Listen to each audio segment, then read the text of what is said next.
بسم الله الرحمن الرحيم والحمد لله رب العالمين وسبحان الله العلي العظيم وأشهد أن لا إله إلا الله وأن محمدا عبده ورسوله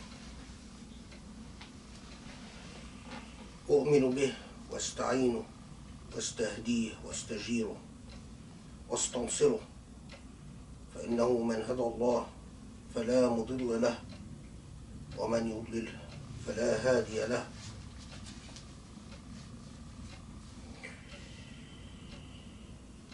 وأعوذ بالله أن أذل أو أذل أو أظلم أو أظلم، وأقول يا نور السماوات والأرض اجعل لي نورا اجعل لي نورا. وقد تمت كلمة ربك صدقا وعدلا ويحق الحق بكلماته. سبحان الله العلي العظيم.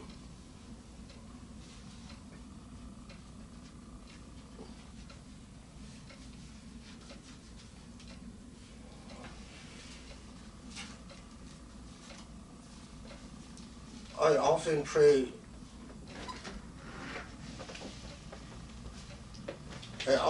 to Allah the quintessential prayer and the most basic prayer, a prayer that opens the secrets of the heavens and the earth. God, the light of the heavens and the earth, bless me with light.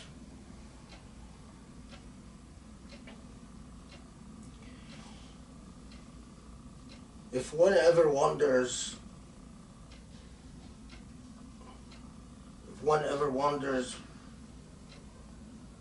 why be a Muslim and what is the quintessential truth of being a Muslim, it would be a person that walks in the path of light in order to attain light, and to live in light and die in light and be resurrected in light. So much of the Quran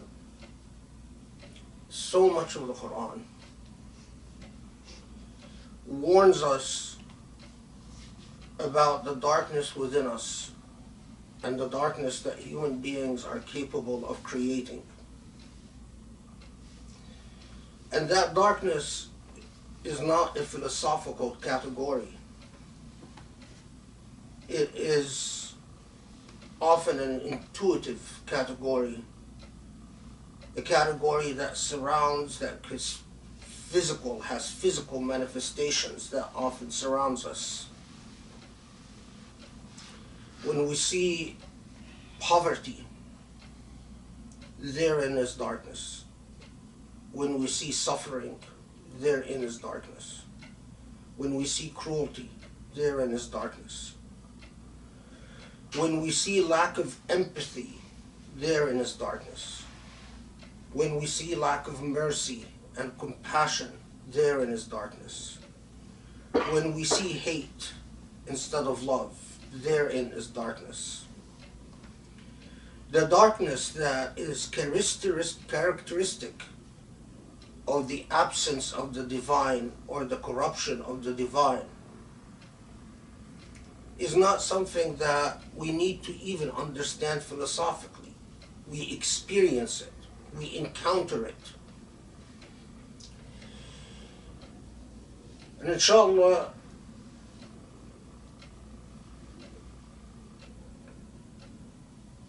today we walk a little bit with the Quran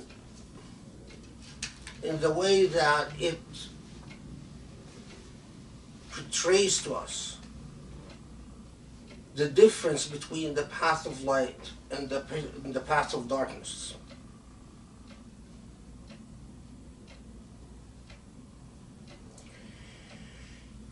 أولئك الذين اشتروا الضلالة بالهدى فما ربحت تجارتهم وما كانوا مهتدين مثلهم كمثل الذي استوقد نارا فلما أضاءت ما حوله ذهب الله بنورهم وتركهم في ظلمات لا يبصرون صم بكم عمي فهم لا يرجعون أو كصيب من السماء فيه ظلمات ورعد وبرق يجعلون أصابعهم في آذانهم من الصواعق حذر الموت والله محيط بالكافرين يكاد البرق يخطف أبصارهم كلما أضاء لهم مشوا فيه وإذا أظلم عليهم قاموا ولو شاء الله لذهب بسمعهم وأبصارهم إن الله على كل شيء قدير. This is from Surah Al-Baqarah. One of the most powerful parables of the Quran that calls us to ourselves.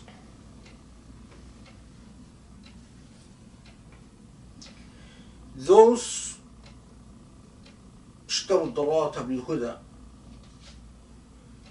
those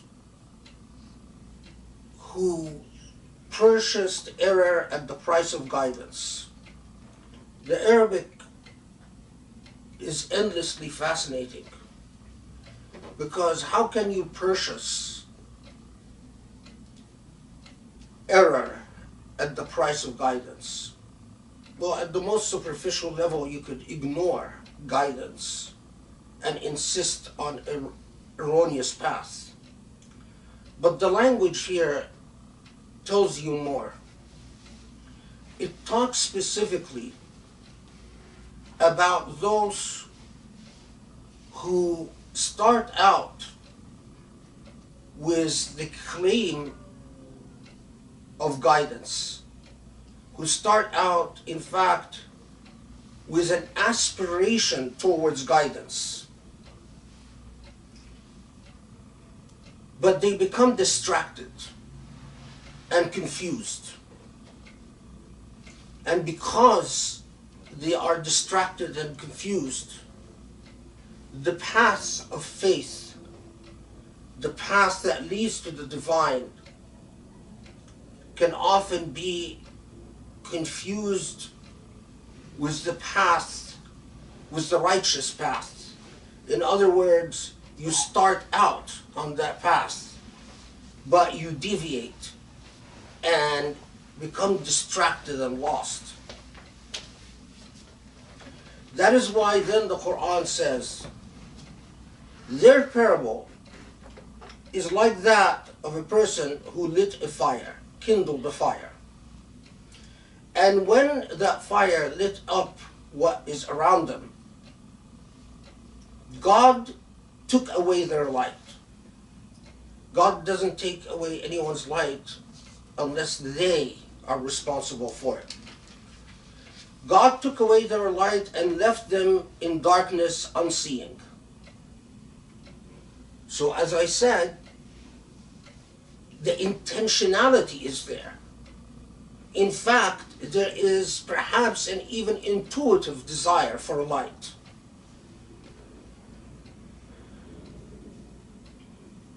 But how could you light a fire, and yet when that fire lights up, instead of the person becoming seeing, instead of this person reaching guidance, the light, the fire avails them of nothing. The light, in fact, that fire that they lit initially so that they can see,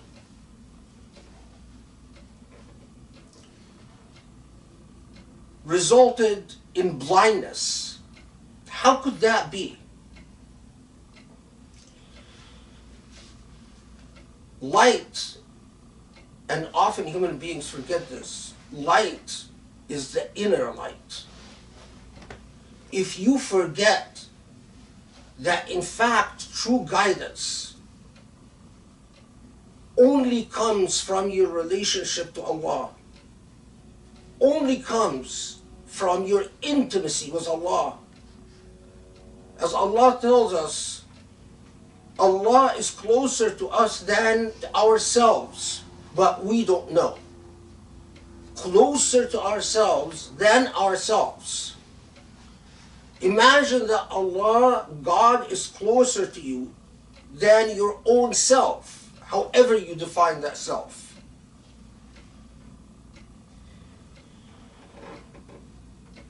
The fire that you lit could be the fire of religious rhetoric. It could be the fire of material wealth. It could be the fire of law. It could be the fire of public adoration. It could be the fire of prestige. Whatever it is, it started out with the right intention, but it remained a physical phenomena. And true insight only comes from the touch of the divine.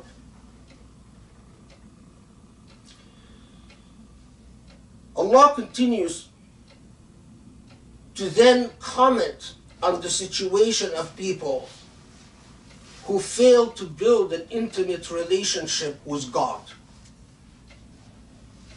Despite this fire that they lit, the fire that is supposed to give them the blessing of light, they exist in darkness. In fact, not only that, they become as if they're deaf, dumb, and blind. Because they relied on the physical world and their physical senses as their sensors for the truth, because they relied on the physical path to reach the truth, these physical senses led them nowhere, and they remain as if they're deaf, dumb, and blind. Or a cloud burst from the sky, in which there is darkness, thunder, and lightning. They put their fingers and their ears against the thunder, fearing death, and God encompasses the disbelievers.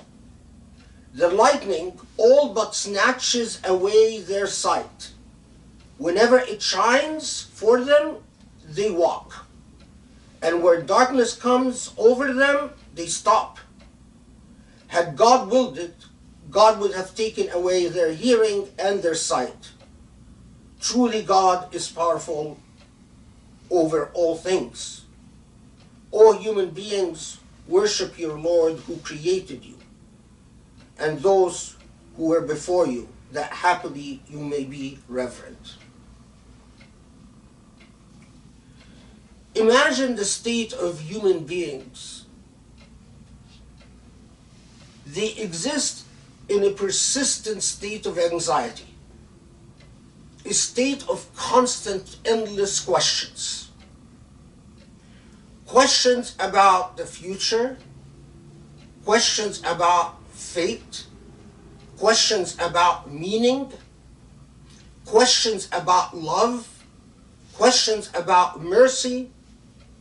You exist in a constant state of dazzlement and puzzlement. You are consistently puzzled. Because if you truly think without God in the equation, you are exactly as if you have been tossed in a thunderstorm. There are scary things in that thunderstorm. Every time there's thunder. And the thunder here is symbolic for every time there's trial and tribulation, every time there's a disaster in your life, every time something really bad happens. You lose a loved one, there's divorce, someone gets sick, you lose a job, you fail in some form or another. Every time there's that thunder, the reaction of a person without Allah is to be gripped by anxiety and to do what is entirely a meaningless thing. To ignore that threat by putting your fingers in your ears. Putting your fingers in your ears is not going to protect you. Exactly like a person who loses sight of Allah, they confront the disasters and tragedies of life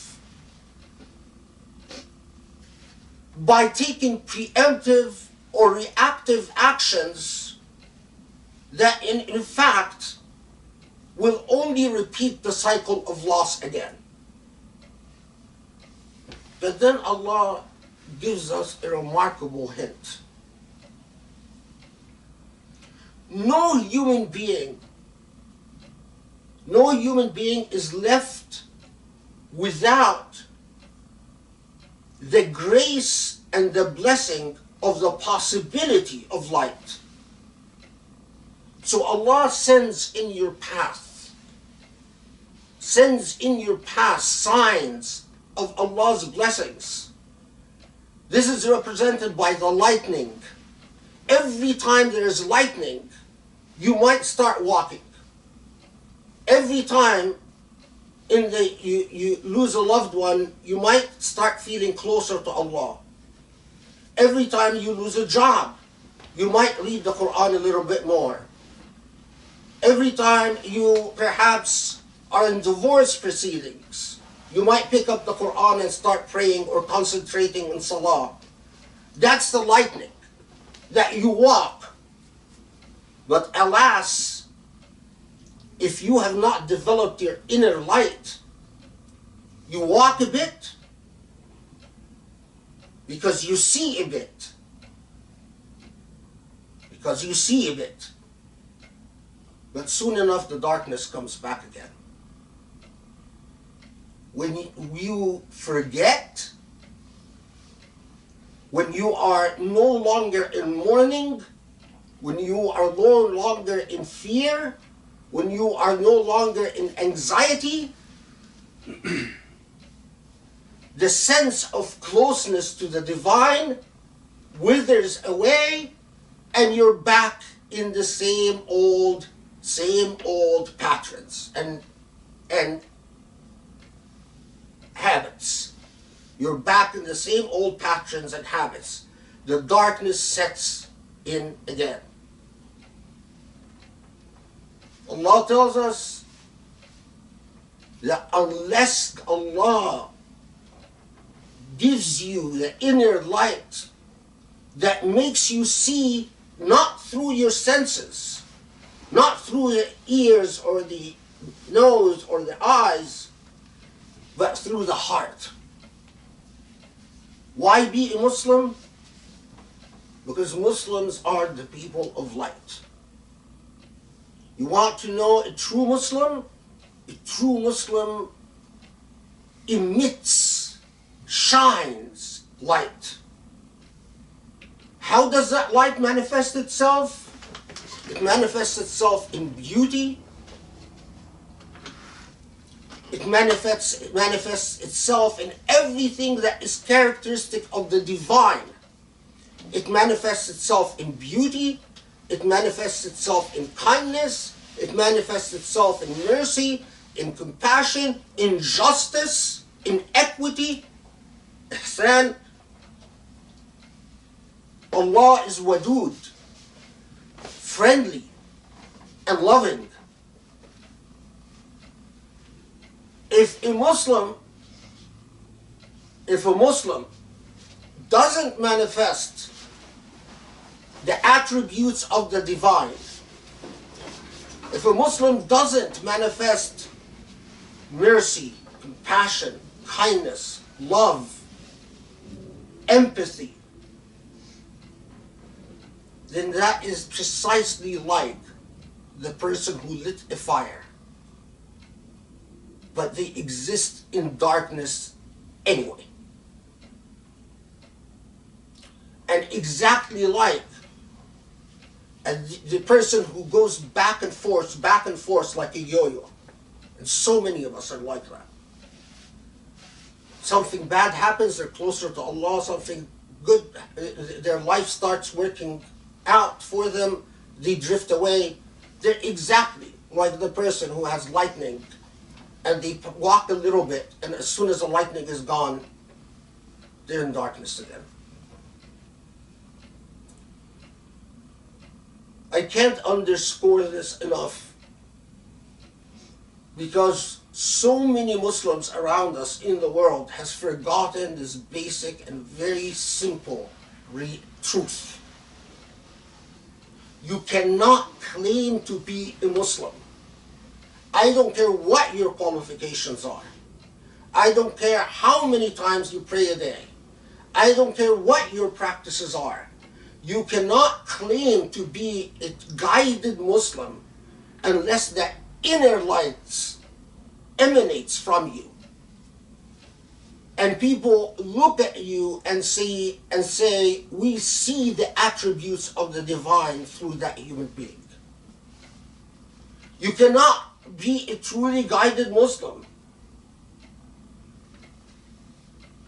if your existence doesn't leave an imprint on the world, like a fingerprint, like a DNA print of mercy, kindness, beauty, justice, equity. If you are a Muslim and you tolerate injustice and suffering, or simply do not feel it, or do not relate to it, or do not empathize with it, you're exactly back again in that parable. You lit a fire, but you're still lost. أقول قولي هذا واستغفر الله لي ولكم. بسم الله الرحمن الرحيم والحمد لله رب العالمين وسبحان الله والله أكبر ولا إله إلا الله ونصلي ونسلم ونبارك على محمد النبي الأمين خاتم النبيين والمصطفى الأمين.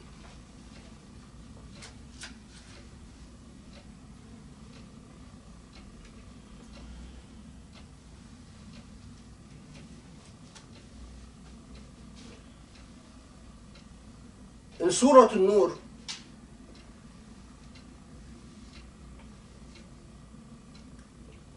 Allah reminds us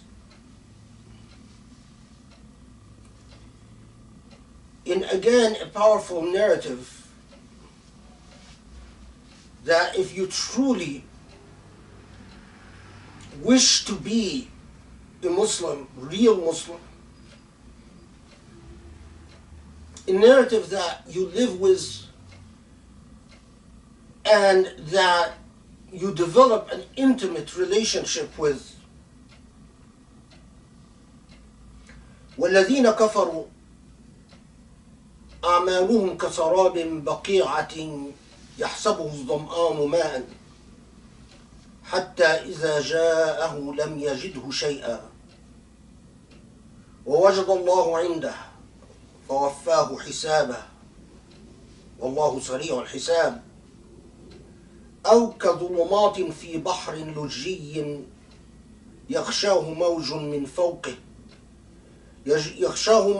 فوقه موج من فوقه سحاب ظلمات بعضها فوق بعض إذا أخرج يده لم يكد يراها ومن لم يجعل الله له نورا فما له من نور.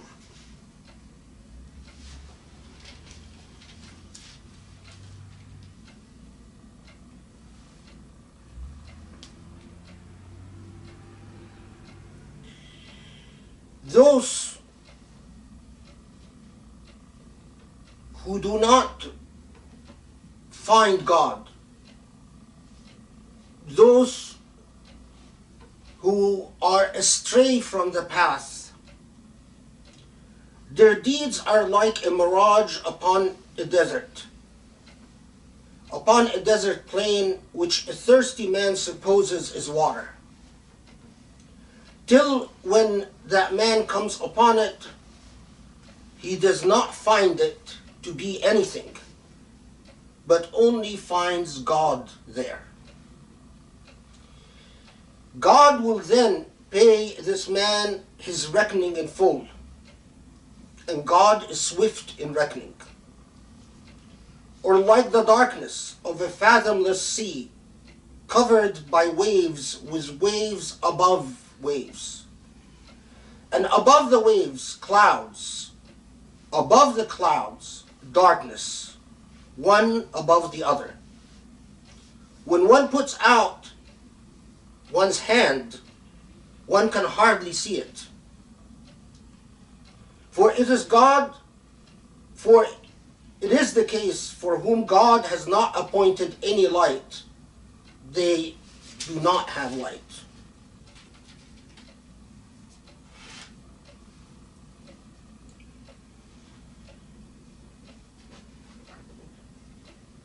Think about this parable from Surah Al-Nur.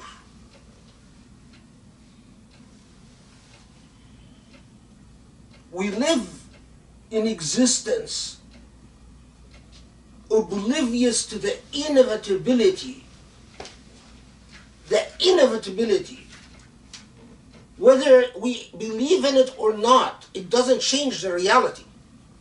The reality is, you will die and I will die, and the only truth that will remain after your death and after my death and after the death of generations to come, the only truth that remains is God. And God is as if God is telling us, whether you like it or not, you can believe in whatever you want. You can argue all you want. You can doubt all you want. You can be fussy all you want. You can be distracted all you want. You can philosophize all you want. You can go around pretending that you have careers and you have lives and you have families and you have wealth, all you want. All of it is like a mirage in the desert. It has no inner truth to it, any of it. Because all of it, when everything is said and done, God will be there. God will receive you. Whether you believe or not believe, whether you're going to heaven or you're going to hell, God will be there. It's like, I tell you, after death, the minute you die, there will be angels receiving you, either demonic looking things if you're cursed, or blessed looking things if you're saved. And you say, well, I don't want to think about it. It's coming. You can do all you want to distract yourself, but it's coming. Now, but those who ignore those truths exist within layers of false perceptions. The layers of false perception is the rain, the clouds, the sky, and the hope for salvation and light after the darkness of the sky. It is as if you exist in the storm and you see the rain and you say, okay, either I like the rain or I don't like the rain. You see the darkness of the clouds and you might be apprehensive, fearful, you might take measures to protect yourself. What lies beyond the clouds is the atmosphere, and the atmosphere is just space and another layer of darkness. In this confusing and layered path, you get to a point that you even doubt your own reality. So you put out your hands and you can't even see your hands. You want to know what that means? Look at human beings when they say, well, I don't know why I exist. I don't know why I was born. I don't know what life means. I don't know if I should care about my neighbor. I don't know if we should be kind. I don't know if justice is a virtue. I don't know if beauty is a value. That's the person who puts out their hand and they can't even see it. Or, you want even a more practical example? Look at what's happening in the land of the Prophet ﷺ, in the Hijaz, with people dancing around like monkeys, to music that has nothing to do with beauty or Islam or anything. You put out your hand and you can't even see it. You might have a career, you might have a past, you might have friends, you might have family, but you reach a point in life when you say, oh my God, I'm dying. The time has come. And when the time has come, the delivery of the truth will be upon you. The only way out, and when we say Islam, what we mean by that is that the only way out of this turbulent, endless cycle is to be touched by Allah's hand, so that the light grows within, so that you are no longer troubled by the darkness, you are no longer troubled by the anxiety, you are no longer troubled by the distractions. Your heart is not in the material world, but it was with Allah, and it is Allah that teaches you what the attributes of divinity are. You no longer question the value and importance of justice, or empathy, or kindness, or mercy. That is the path of a Muslim. That is the path of a Muslim. If I could go around the entire Muslim world and teach people their basic and fundamental relationship with light, I would. Because we Muslims are the first people who have forgotten our relationship with the Quran and how the Quran chooses to raise us and condition our behavior and condition our understanding. Seek the light, not the mirage. Don't light a fire and then become blind because you've become distracted, or you've become resentful, or you've become hopeless, or you've become angry, or you become whatever you've become. The fire itself could be a deception, because you thought that the light will come from the fire, not Allah. Allahumma afu anna wa aghfir lana warhamna ya Rahman ya Rahim wahdina ya Kareem.